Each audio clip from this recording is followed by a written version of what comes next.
Good morning, students. Yesterday, you have seen the chapter number 5 of your science book, that is acid, base and salt. कल आपने video देखी थी acid base और salt की, chapter 5 की। आज उससे रिलेटेड ये क्वेश्चंस आपको करने हैं। इनको मैं एक्सप्लेन करना हूँ, इनको इसके आंसर कैसे लिखेंगे उस वीडियो की मदद लें। और बाकी आपको साइंस की बुक तो नहीं मिली है, तो आप एनसीईआरटी बुक परचेज कर लीजिए किसी भी बुक डिपो से, इंग्लिश मीडियम की साइंस की एनसीईआरटी, उसी में से हम ये चैप्टर आपको करा रहे हैं। तो सबसे पहले ये क्वेश्चन है, define the following terms with examples. ये आपको डिफाइन करने हैं, एसिड्स क्या होते हैं, बेस क्या होते हैं, साल्ट क्या होते हैं, इसी से रिलेटेड चैप्टर है ना। तो एसिड्स क्या होते हैं, तो इसकी डेफिनेशन, ये चैप्टर आपका 10th क्लास में भी आएगा, वो उसमें बड़ी डेफिनेशन, वो तो आयन से रिलेटेड है। इसमें आपकी टेस्ट से रिलेटेड और लिटमस पेपर से रिलेटेड डेफिनेशन दी गई है। एसिड्स वो सब्सटेंस होते हैं, chemical substance, which turn blue litmus into red litmus, आप ऐसे डिफाइन कर सकते हैं। और they are sour in taste, ये खट्टे होते हैं, है ना। श्योर खट्टे होते हैं, जैसे लेमन जूस जो होता है खट्टा होता है ना, वो एसिड ही होता है, उसमें सिट्रिक एसिड होता है उसमें। और बाकी ये एसिड्स के एग्जांपल है, hydrochloric acid HCl, HNO3, sulphuric acid, ये नाइट्रिक एसिड है, HNO3, ये सल्फ्यूरिक एसिड है, H2SO4, ये एग्जांपल हैं एसिड्स के, है ना।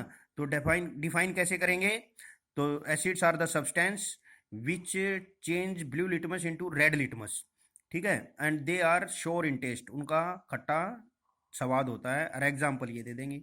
बेस क्या होते हैं, बेस ये जैसे खट्टे होते हैं, ये कड़वे होते हैं, बीटर इन टेस्ट। और ये जैसे ब्लू को रेड लिटमस में कन्वर्ट कर देते हैं, ये रेड लिटमस को ब्लू लिटमस में कन्वर्ट कर देते हैं। तो आप इसकी डेफिनेशन ऐसे देंगे, वीडियो की भी मदद ले लेना। Bases are the substances which change red litmus paper into blue litmus paper. अगर बेस आप उस पर डालेंगे ना, लिटमस पेपर पर, रेड लिटमस पर, तो उसका रंग ब्लू हो जाएगा, यानी NaOH, ये एग्जाम्पल है। Sodium hydroxide, potassium hydroxide, calcium hydroxide, magnesium hydroxide, ये बेसिस होते हैं सारे, ये कड़वे होते हैं स्वाद में। और इनकी एक भी बूंद यदि आप रेड लिटमस पर डालोगे तो वो ब्लू कलर में कन्वर्ट हो जाएगा। और इनकी एक भी ड्रॉप, आप एसिड्स की ड्रॉप अगर उस पर डालोगे ब्लू लिटमस पर, तो वो रेड में कन्वर्ट हो जाएगा। और साल्ट कैसे होते हैं, साल्टी टेस्ट में होते हैं, जैसे कॉमन साल्ट NaCl, नमक जो हम घरों में खाते हैं, अमोनियम क्लोराइड, ये सारे साल्ट होते हैं। ये ना ये साल्टी कलर टेस्ट में होते हैं, और ये लिटमस पेपर पर कुछ भी इफेक्ट नहीं करते। ये तो जैसे ब्लू को रेड में कन्वर्ट करते हैं, ये रेड को ब्लू में, ये do not effect, do not change the colour of litmus paper, ठीक है, ऐसे डिफाइन करेंगे। फिर दूसरा है व्हाट इज एसिड रेन। तो एसिड रेन क्या होता है, क्योंकि ये पोल्यूशन बढ़ रहा है, तो सल्फर डाइऑक्साइड और नाइट्रोजन डाइऑक्साइड, नाइट्रोजन की ऑक्साइड और सल्फर डाइऑक्साइड जो है ना, ये फैक्ट्रियों से निकलती है, इन्वायरमेंट में चली जाती है। तो बारिश के साथ जब पानी से उनकी रिएक्शन होती है, जैसे वाटर की सल्फर डाइऑक्साइड से होगी तो वो सल्फ्यूरिक एसिड में बदल जाता है, और वाटर की नाइट्रोजन डाइऑक्साइड से होगी तो नाइट्रिक एसिड में बदल जाता है। तो बरसात के साथ ये एसिड जब आते हैं, नाइट्रिक एसिड और सल्फ्यूरिक एसिड, वो जो होते हैं वो उसको एसिड रेन कहते हैं। वो काफ़ी हार्मफुल होती है, स्किन कैंसर वगैरह भी हो सकता है उनसे, और बिल्डिंग और वगैरह सब डैमेज होती है उनसे, एसिड रेन। तो इसमें इसको कैसे डिफाइन करेंगे, what is acid rain, when rain water comes with the acid like nitric acid and sulphuric acid. और पूरा एक्सप्लेन करना है, अगर ये मान लीजिए बड़ा क्वेश्चन आता है तो इसमें आप ये सारा एक्सप्लेन करेंगे। Due to pollution the sulphur dioxide and nitrogen dioxides, the quantity of sulfur dioxide and nitrogen dioxide is increases in atmosphere, and during rain these oxides come with the water and convert into acids like nitric acid and sulfuric acid. This is known as acid rain, and it is harmful for the skin of human beings and all other animals and vegetarians, uh, sorry, for plants and for buildings and monuments etcetera, ये सारा आप explain करेंगे। ये third question है, what is neutralisation.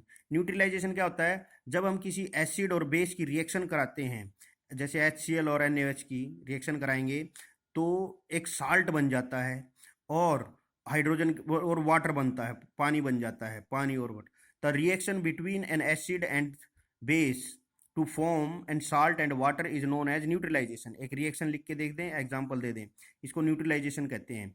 इसका application in daily life में लिखना है, तो उसमें वीडियो में आपने देखा होगा, जैसे इनडाइजेशन में हमारा पेट, जब हम खाना खाते हैं ना, तो हमारे पेट में, स्टमक में HCl सीक्रेट होता है डाइजेशन के लिए। सल्फ्यूरिक ये हाइड्रोक्लोरिक एसिड्स। लेकिन कई बार जो है ये ज़्यादा सीक्रेट हो जाए तो पेट में दर्द होना हो जाता है, गैस बन जाती है, जिसको हम कहते हैं इंडाइजेशन, बदहजमी जिसको कहते हैं। तो हम जैसे उस समय क्या करते हैं, उस समय इनो वगैरह खाते हैं ना, तो इनो में क्या होता है, एक साल्ट ही होता है, ये मिल्क ऑफ मैग्नीशिया कहते हैं इसको, मैग्नीशियम हाइड्रोक्साइड केमिकल नेम है उसका, कॉमन नेम है मिल्क ऑफ मैग्नीशिया। उसमें इनो में यही होता है, जब इसकी रिएक्शन इससे होती है तो वो न्यूट्रलाइज हो जाएगा, एसिड का इफेक्ट खत्म हो जाएगा, वो साल्ट में बदल जाएगा और पानी में बदल जाएगा। तो इसलिए ये इसकी एप्लीकेशन होगी ना, इसका उपयोग हो गया न्यूट्रलाइजेशन रिएक्शंस का डेली लाइफ में। और जैसे बताया था उसमें वीडियो में आपने देखा होगा, आंट के काटने से हम साबुन से धो लें, तो जैसे आंट के काटने से क्या होता है कि आंट के जो जो बाइट होती है उसमें ना स्टिंग जो होता है उसका, उसमें फॉर्मिक एसिड वो सीक्रेट करती है। तो जैसे ही हम साबुन उसमें साबुन में जो होता है वो बेस होता है बेकिंग सोडा वगैरह, जैसे सोडियम हाइड्रोक्साइड, सोडियम हाइड्रोक्साइड से और पोटेशियम हाइड्रोक्साइड से ही साबुन बनाया जाता है। तो जैसे ही वो उसके साथ रिएक्शन करेगा फॉर्मिक एसिड से, वो उसको न्यूट्रलाइज कर देगा, यानी कि एसिड के इफेक्ट को खत्म कर देगा, वो साल्ट में बदल देगा। और जैसे सोयल, सोयल के अंदर भी हम एसिडिटी कम करते हैं ना, किसान वगैरह, तो उसमें भी हम जिप्सम वगैरह मिला देते हैं। कई बार मिट्टी में, खेत में जो है ना एसिडिक सोयल हो जाती है तो फसल अच्छी नहीं होती, तो वो भी आपने वीडियो में देखा होगा। ये एग्जाम्पल थर्ड था। और तीसरा जो वेस्टेज, चौथा जो था, वेस्टेज ऑफ फैक्ट्रीज वगैरह की जो वेस्ट होते हैं उसमें काफ़ी एसिड्स होते हैं, तो उसको भी न्यूट्रलाइज करना पड़ता है, ताकि नहीं तो वो बह के नदियों में चला जाता है, और जो एक्वेटिक एनिमल्स हैं उनके लिए वो काफ़ी हार्मफुल होता है, जैसे मछलियाँ वगैरह होती हैं, और उसको हम खा लेते हैं, मछलियों को आदमी खाता है तो वो एसिड सारे पेट में चले जाते हैं हार्मफुल। और इसको बायोलॉजिकल मैग्निफिकेशन कहते हैं इस प्रोसेस को, ऐसे केमिकल्स का शरीर में बढ़ना। तो उसको भी इसलिए जो फैक्ट्रियों से जो वेस्ट वगैरह निकलता है उसको न्यूट्रलाइज करते हैं, उसमें बेसिक मिला देते हैं, जो एसिड्स वगैरह निकलते हैं उसको बेस से रिएक्शन करा देते हैं ताकि वो एसिडिक इफेक्ट उसका खत्म हो जाए।